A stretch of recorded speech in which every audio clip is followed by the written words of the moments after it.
شادی سے 4 دن پہلے ہماری بہن نے ہم سے اپنی جائیداد کا حق مانگ لیا۔ کہنے لگی جہیز رہنے دیں، مجھے میرے حصے کی زمین دے دی جائے۔ ہمارے ہاں اس سے پہلے کبھی ایسا ہوا نہیں تھا کہ کوئی عورت یا لڑکی اپنے باپ یا بھائیوں سے اپنی زبان سے اپنا حق مانگے۔ بڑوں نے بہن کو بہت سمجھایا کہ ایسا نہیں کرتے، ہم گاؤں میں بے عزت ہو جائیں گے کہ ان کی بیٹی اپنا حصہ مانگ رہی ہے۔ لیکن بہن تھی کہ پیار کی زبان سمجھنے کی بجائے الٹا گھر والوں سے جھگڑا کرنے پر اتر آئی اور معاملہ عدالت لے جانے کی دھمکیاں دینے لگی۔ ہم سخت پریشان تھے کہ 2 دن میں ساری برادری شادی پر گھر آنے کو تیار ہے، اور یہاں ایسا ماحول بن گیا ہے کہ شاید یہ شادی بھی روکنی پڑے یا انکار کرنا پڑے، یا پھر چپ کر کے اس کے حصے کی زمین اس کے حوالے کر دی جائے۔ جب مجھے ملک سے باہر یہ خبر پہنچی تو یہ سب سن کر میرے ہاتھ پاؤں کام کرنے سے انکار کر گئے۔ بھوک مٹ گئی۔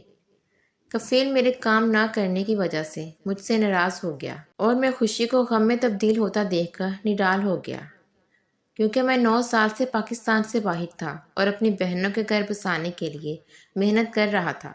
اکیلا بیٹھ کر سوچوں تو لگتا تھا کہ بہن اپنی جگہ ٹھیک ہے۔ جب حدیث پاک کے مطابق شریعت اسے اپنا حق لینے کی اجازت دے رہی تو ہم کون ہوتے ہیں انکار کرنے والے؟ اور جب کسی گھر کے فرد کی کال آتی تو لگتا کہ مجھے اپنی بہن کے پاس جا کر سمجھانا چاہیے کہ ایسا ٹھیک نہیں، ہم بے عزت ہو جائیں گے۔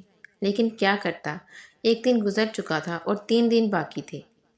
میں نے شام کو بہن سے بات کرنا چاہی تو کہنے لگی کہ اگر تم میری شادی سے پہلے جائیداد دلوانے میں میرا ساتھ دینے کا وعدہ کرتے ہو تو میں تم سے بات کرتی ہوں، نہیں تو دوبارہ مجھ سے بات کرنے کی ضرورت نہیں۔ میں نے اسی شام بنا سوچے ٹکٹ کروانے کا ارادہ کیا اور اگلی صبح جہاز میں بیٹھ کر رات 1 بجے گھر پہنچا۔ چھوٹے سب خوشی سے ملے اور سب بڑوں نے چہروں پر اداسی کے ڈیرے جما رکھے تھے، لیکن پھر بھی سب مجھے خوشی سے ملے کیونکہ میں 9 سال بعد گھر آیا تھا۔ جب میں اپنی بہن کے کمرے میں گیا تو میں نے محسوس کیا کہ وہ شدت سے میرا انتظار کر رہی تھی، اور مجھے دیکھتے ہی مجھ سے لپٹ گئی اور ہم دونوں بے اختیار رونے لگے۔ میں حیران تھا کہ فون پر بات کرنے سے انکار کرنے والی بہن مجھے اتنا شدت، محبت، پیار، خلوص اور چاہت سے کیسے مل سکتی ہے۔ خیر، ملنے کے بعد ہم دونوں وہیں بیٹھ گئے۔ 9 سال بعد ہماری شکلیں کافی تبدیل ہو چکی تھیں، لیکن دل وہی پہلی والی جگہ پر اٹکے ہوئے تھے۔ میں نے بہن کو تسلی دی کہ تم جیسا کہو گی ویسا ہی ہوگا، میں آج ہی جائیداد میں تجھے تمہارا حصہ دلواؤں گا۔ وہ مسکرا کر کہنے لگی بھائی جان، میری جائیداد مجھے مل چکی ہے، اب مجھے کسی اور جائیداد کی ضرورت نہیں ہے۔ آپ ہی میرا سب کچھ ہیں، میرا مان، میرا بھروسہ اور میری قیمتی جائیداد۔ میں اس کی بات سن کر چونک گیا۔ تو پھر یہ سب کیا تھا؟ وہ کال پر تم کیا کہہ رہی تھی؟ وہ کہنے لگی بھائی جان، میں اور باقی گھر والے آپ سے ملنے کے لیے ترس رہے تھے، لیکن آپ کام زیادہ ہونے کی وجہ سے پاکستان نہیں آ رہے تھے، اس لیے ہم سب گھر والوں نے مل کے یہ چال چلی تھی، اور میں بھلا اپنے بھائی کے بغیر شادی کیسے کر سکتی تھی؟ چھوٹے بھائی کی شادی ہوئی تب بھی آپ نہیں آئے۔